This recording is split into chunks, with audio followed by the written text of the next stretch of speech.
Welcome to the Getting Past the Premium podcast, everybody. This is a show dedicated to helping insurance agents shift their focus from selling products to delivering lasting advice. I'm your host, Elliot Bassett, and each week we pick the brain of some of the top names in the risk management space. We're bringing you actionable tips for growing and scaling your book of business. Now, let's meet this week's guest.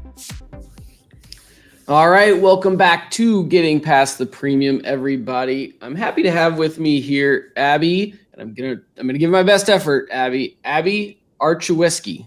Very good. All right, the founder and president of Archway Strategy, and I'm really excited to have you. Thanks for coming on, Abby. Absolutely, thank you.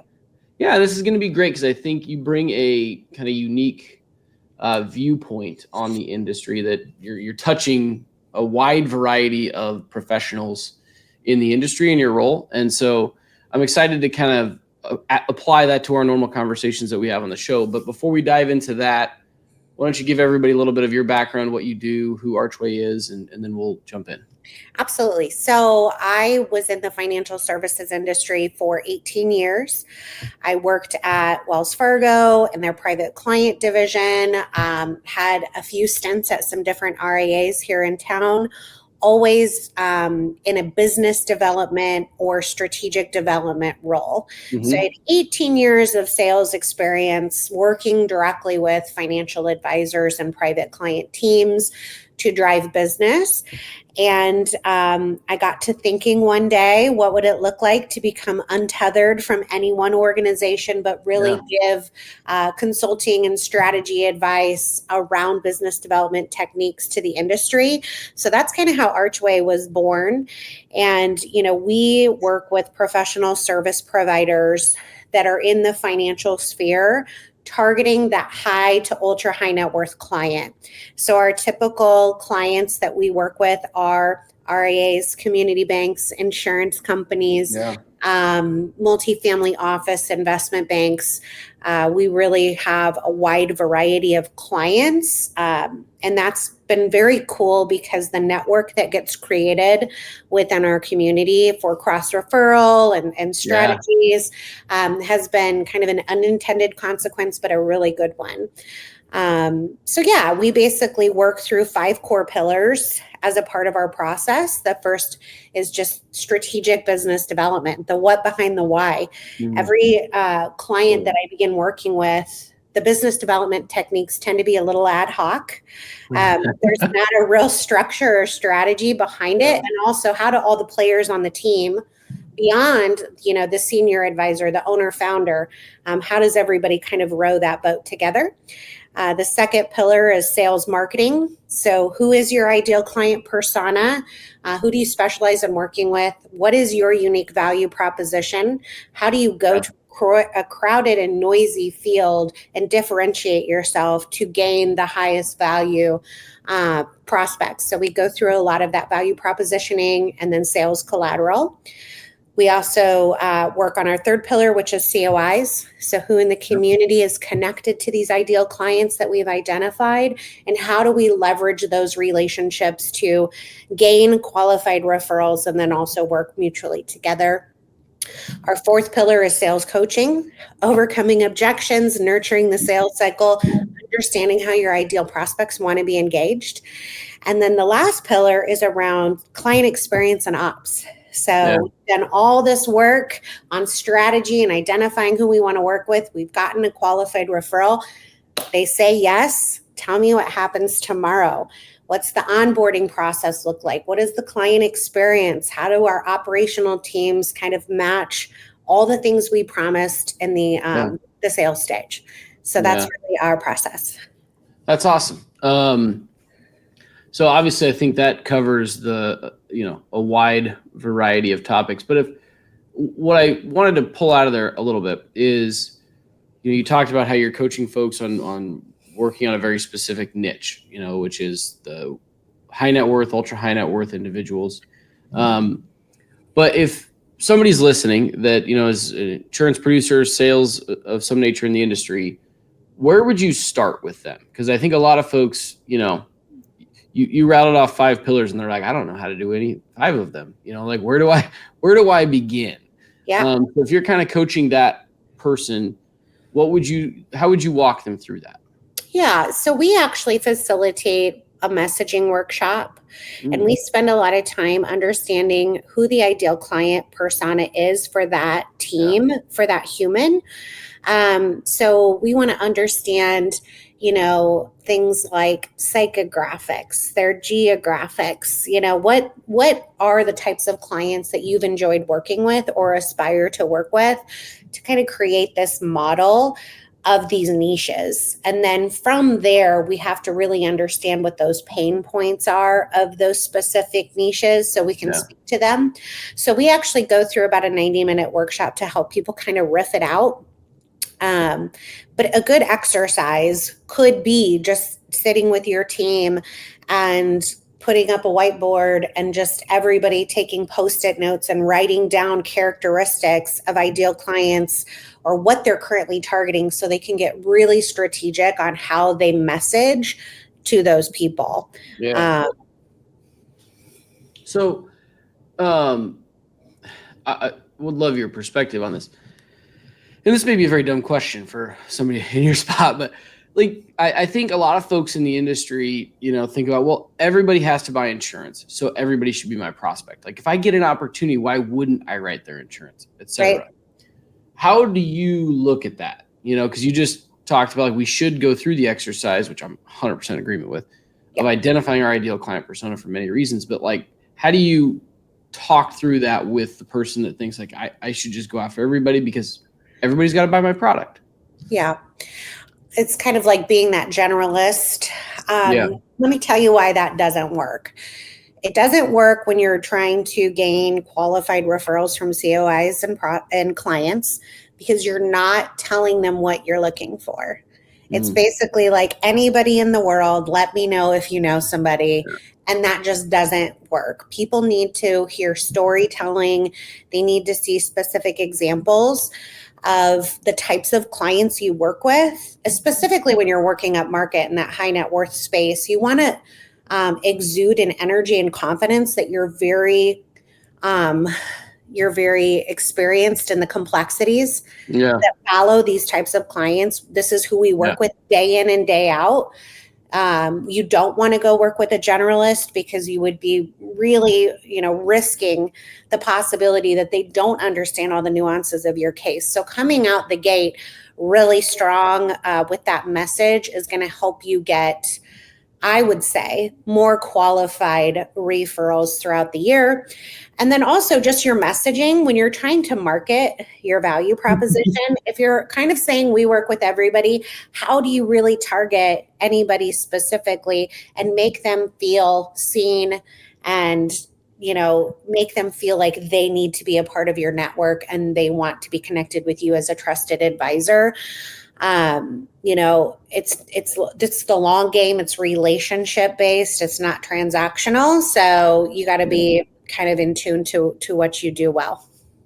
Yeah. I think too, when I look back on my career, it seemed like, in the tips groups and the networking groups and whatnot. Yeah. And the broader I had my net, which I thought was a good thing, right? They can refer me kind of anything and I'll do it. It was like I was getting the prospects I really did not want. Like, hey, my buddy's got a DUI and needs an SR22 or their home's closing tomorrow. Can you help him? And I'm like, oh my gosh, these aren't the situations that I want to work on. It's so true. I have so many clients that will sit in our pipeline meeting and they're like, so-and-so's referring to me and I don't want to offend them. Yeah. Telling them they're not qualified, but they're really not qualified and I don't want them. And I'm like, what's the issue? What's the underlying issue? Why aren't you feeling good?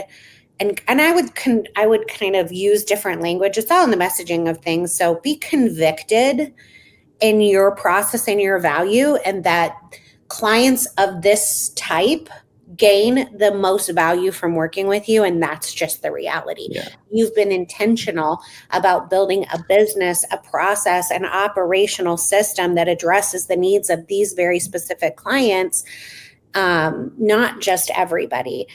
So we do see that a lot. And I think getting super clear on what you do and who you work with it's hard. It's like a muscle you have to work out in the world, trying it out. Even having a good core message, I think is a nice technique to start bringing to the table. So instead of saying, I'm an insurance agent, you would say something like, I focus on empowering business owners with strategic initiatives around risk management. Yeah.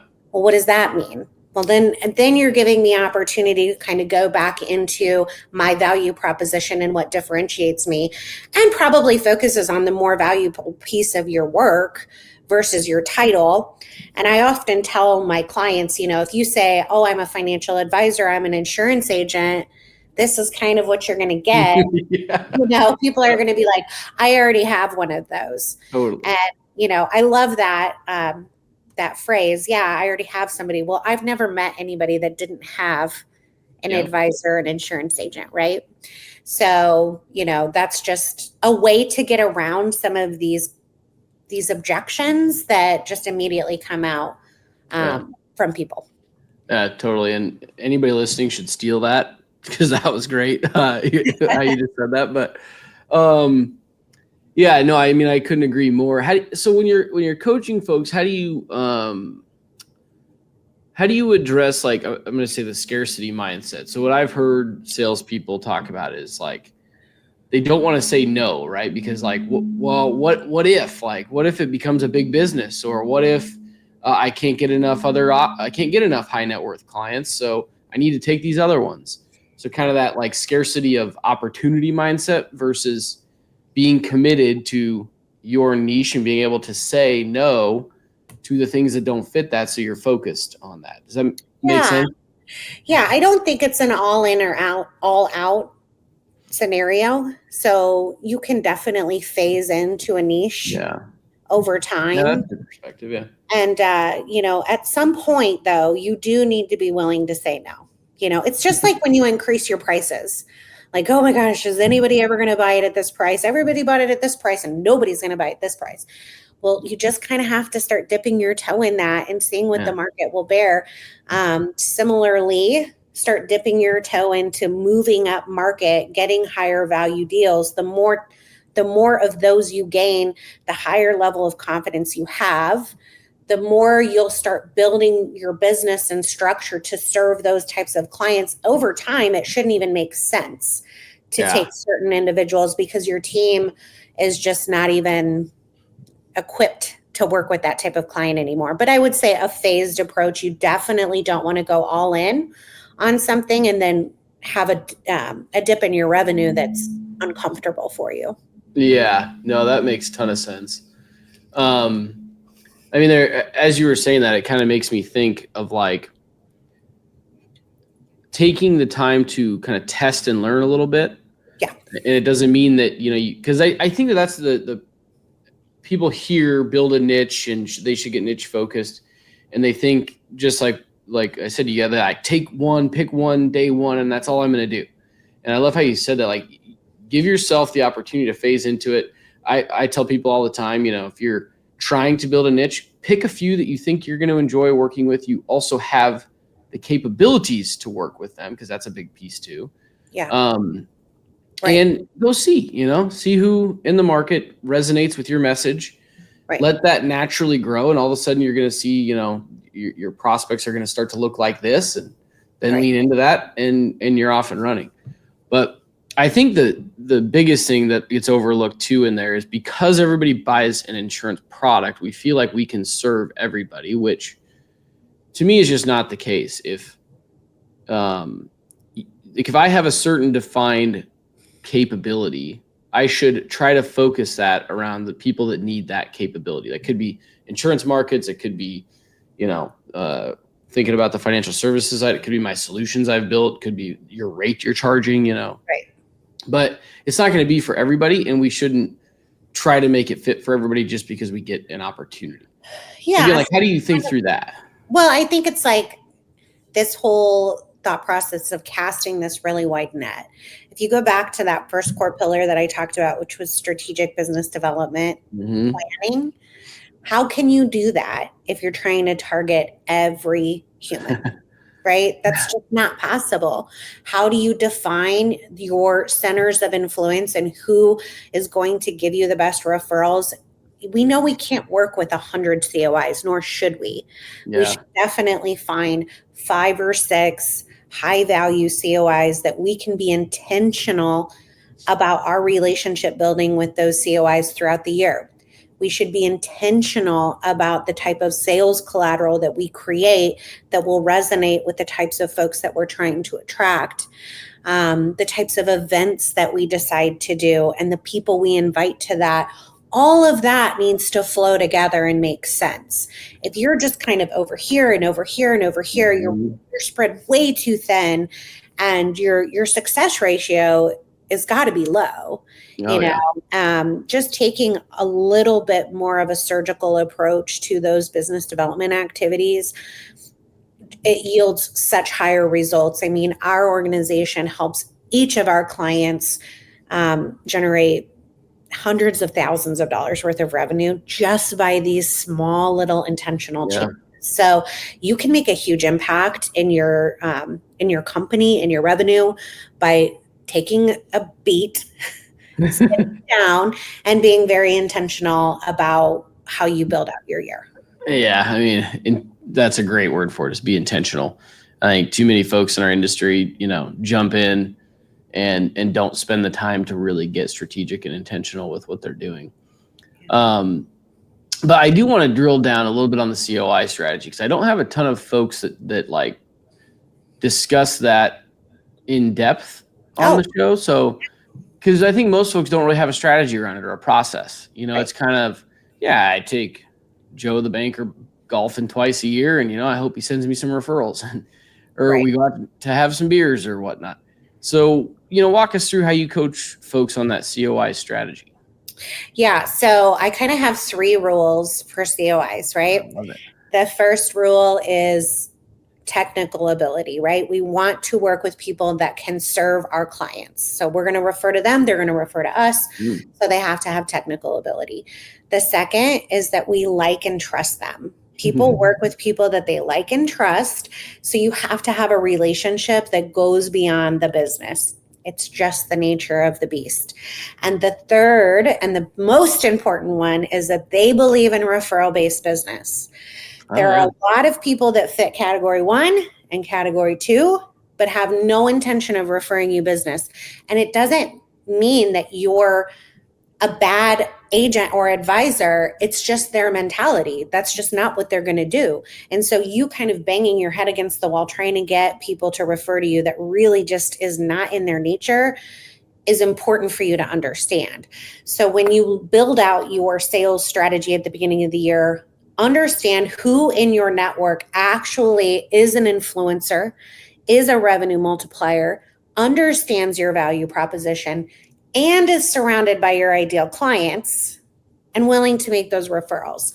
I built my entire business development on COI relationships and referrals. Yeah. And so one of the best ways not a myth. It's definitely not a myth. I think a lot of people think it is a myth. And one thing I always tell my clients when they say things like that, well, it just doesn't really work. Well, until I believe that you've actually worked a COI process 100%, I can't trust what you say. Yeah.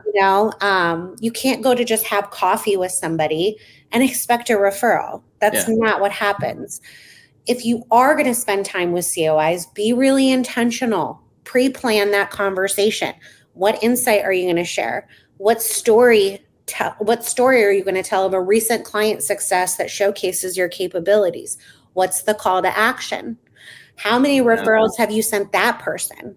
Talk about that during the conversation. Set it up. Let them know, hey, I want to grab lunch or happy hour, but ahead of that, I want to talk about this and this. So you're kind of creating a strategic agenda plus that call to action and a follow-up. Too oftentimes, again, that ad hoc nature, we're just going to golf or going to do this, and then we're kind of like scratching our heads when nothing came of it. We're not setting people up for success to give us what we want. Yeah. What would be an example of like the call to action after, or I guess during one of those meetings? So I really like this whole kind of like referral web. So when you look at your COIs, who are they connected to? Yep. What's the ask? Do they work with somebody that you want to be introduced to? Get very specific and direct if you can. If you have a name, use it. If you don't have a name, then be really clear about what you're looking for. I'm looking for business owners that are transitioning in the next 12 to 36 months that are, interested in pre-transition planning, whatever. Figure out how you're going to ask for a specific niche. And then the third example of a call to action could be something like, you're a community leader. I want to be exposed to people in the community that are making a difference. Who can you introduce me to that I need to be connected to? I see you as an influential human, a leader in our community. How can you set me up with some people that I should know? And that's a really soft one, but at least you're getting exposed and you're building your network. And I would say, 9 times out of 10, people that are true COIs will be like, oh, you should meet so-and-so and so-and-so, and I'll connect you after this. So that's always a good one too. The other thing that I'll mention with COIs is like, don't assume that they know how to set up the referral. Oh yeah, this is so true. Provide coaching if you can. Give it to them. Saying something like, "What's worked well in the past is when people kind of set me up this way." Yep. And you're giving them that language. Or would it be helpful if I sent you a small note on email that you can literally copy and paste and send to your client? Yeah. A lot of times people will team me up and I'm like, it's not even what I do, but appreciate it, That has to be one of the most overlooked parts of the COI process when you're asking for a referral or you're getting a referral is, be as intentional as you can with the verbiage that you want the person to say. What we found also is they're much more likely to send it. Number one, because they don't have to think about it. They'll copy and paste and just send it. Yes. But number two, you're controlling that messaging, which is obviously better than them controlling it. Because you're right. Some of the things that we've had, even clients introduce us as is like, I didn't know that you viewed us that way. That's kind of interesting. I don't really feel like that's what we do, but okay. You'd be shocked. You might not want to know what people say you do. All good intentions, right? But it's like, holy cow, you really just pulled that out of somewhere. Yeah, no. And so I think everybody, should have a process around their COIs, and then don't, like you said, they have to be. I think you said referral based. Believe in referral based business. Mm-hmm. Yeah, there you go. And understand that that's not everybody that is in and around our clients. Correct. And so. But like you said, it doesn't take 100 either. It takes a handful of really solid COI referral sources. So it's almost like have a business development strategy just to find those sources and the right ones. Yes.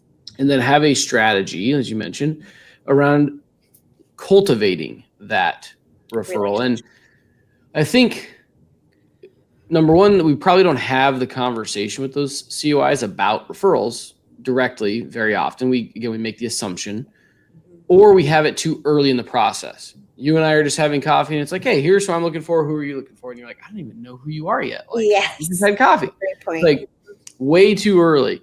And so I think there's a strategy around it. And one of the things we love to do with COIs that we think could be a good referral source is we essentially take them through our process that we would go through with a client.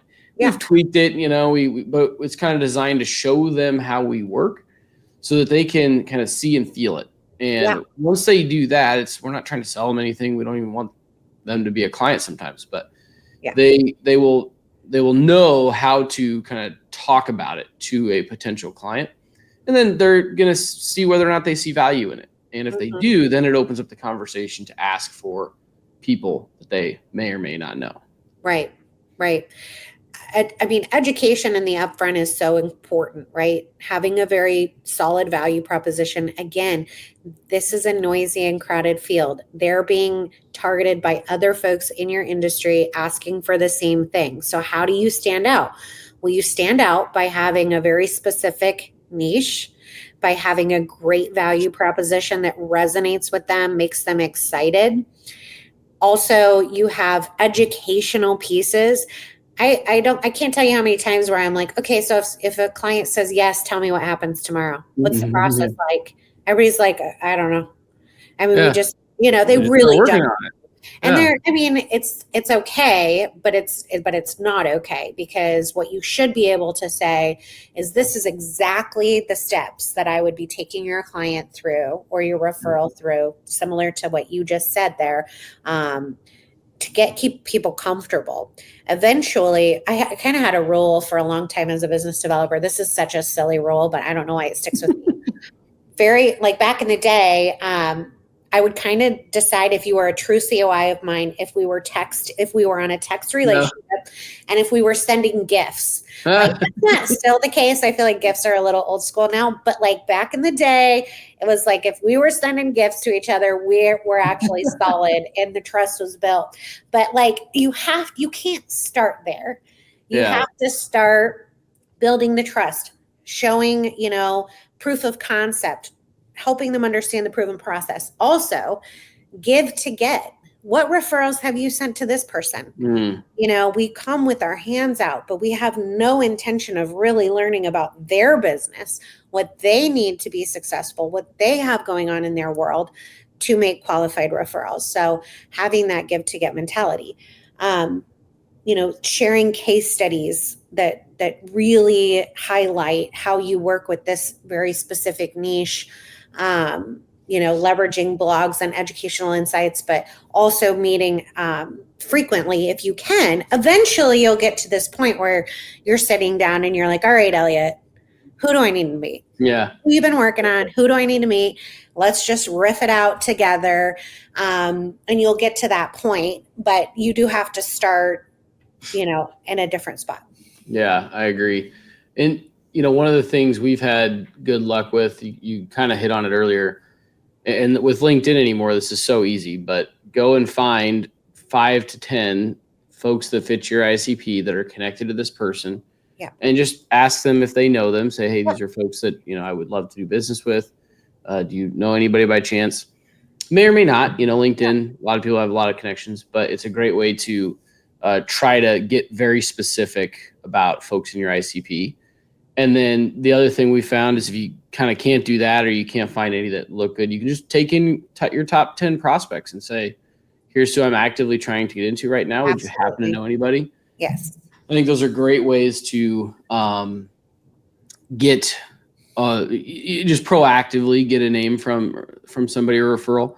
But then a little bit of a different take on that we've used in the past is, once you start to build that trust and you kind of know how they work, you work well together, you enjoy that person or whatnot, is almost become a team to try to target common prospects. So figure out together who are not clients of either of yours, but you would love to do business with. And you both kind of start to figure out ways in. And you're meeting once a quarter, once a month or whatever, and you're kind of reviewing the list, and you're texting and emailing back and forth. It creates you're almost like on a team. You're a teammate at that point, trying to figure out how can we both grow together. So that's another little strategy that we've used to try to drive some of those referrals. In that sometimes builds the trust. Yeah, I agree. I also really like this concept of these small curated events where it's like, let's do this together. You bring 5 of your clients, 10 of your clients. I'll bring 5 or 10 of mine of this specific nature. We'll kind of co-create a deck or an educational piece or a panel. It'll be, maybe 30 minutes of talking, but a lot of networking. And then you're basically being exposed to all these prospects without them having to drive a direct referral. You get to be in the room with these people and do what you do best, which is really leveraging up your value prop, getting information, trying to connect with these people after. I love that concept, because you can spend a few $100s on something like that and end up, gaining thousands of dollars worth of revenue if you can get one opportunity across the finish line. Yeah. And I think it takes the pressure off, because when you're talking to a COI about a referral, they might not have anybody, or they might not be thinking of anybody, and that's okay. I think that's probably legitimate most of the time. if you have a good relationship. So taking the pressure off of that and saying, hey, let's just do a really curated event together where we're sharing some timely information with a core group of people. All you have to do is invite your clients. I'll invite my clients, but they should be people that we each want to know. And then that will put us in a good spot to like make these connections and, break bread and share a drink and try to see if we can't make some opportunities come out of that, it's just an easier way to do it. Yeah, I 100% agree with that. And I have a sneaking suspicion down the road. I think a lot of that stuff's going to come back big time. Yeah. Because I think everything has gotten so virtual and Zoom oriented. And here we are in the same city on Zoom or, doing it virtually. Right. Like, I do think not necessarily just an educational seminar, like, yes, you can get people to come to that and whatnot, but getting really a thoughtful, well-curated event. Maybe you have something unique about it that they might find interesting.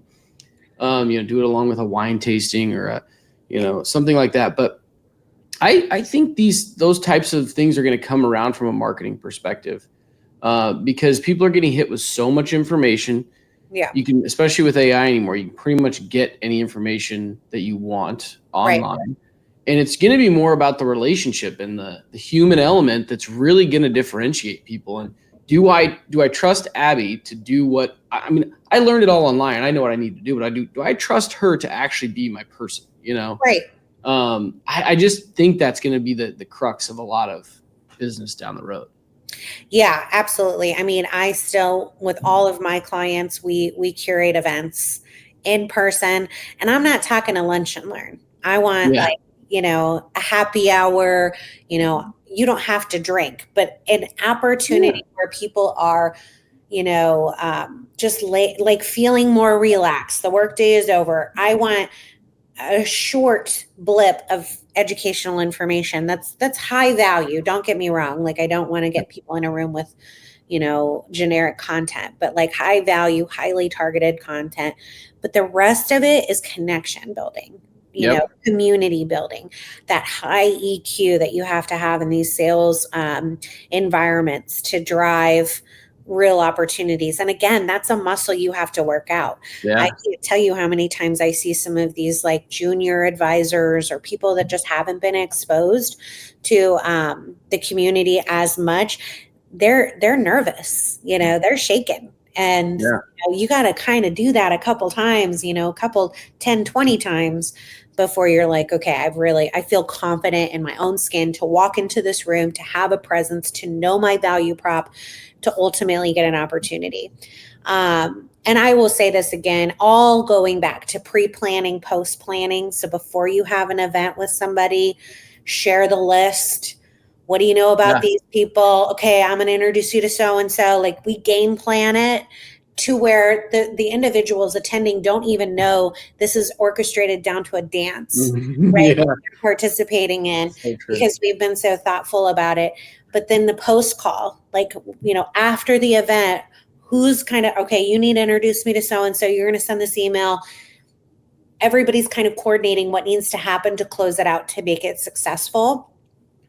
And everything needs to go in the CRM, by the way. Yeah. I haven't even brought up CRM yet, but how does everything get documented and task management get facilitated so you don't lose track of all these wonderful things that you do with the follow-up that needs to happen after? Because we know not every sale happens, in one meeting. Or in the follow-up. So, I just think intentionality is the name of the game here when it comes to sales. What can you do to prepare? What can you do to, close it out in the most successful way? Yeah. And that is it's kind of those curated events can kind of be a good gauge on how good your ICP is, because, if your event might look a lot different if you're targeting doctors versus, construction firms or, whatever it is, but that's where it gets to the importance of, number one, having an ICP, but curating that event to the audience that you want, because finding something that's really meaningful to that group of people will separate you from just the lunch and learn or the standard happy hour or do something unique that is valuable or will mean something to that group of people. Absolutely. Yeah. It's certainly going to be, think about your sphere, think about your book of business. So if you want to have an event with a co-sponsor, and let's just say you want to have it targeting business owners, you better have some business owners. Yeah. Bring anybody. I've actually had a couple clients that have, we want to do such and such event. And then when we dug into the book, it's like, well, we only have like 3 people we can invite. That's not enough.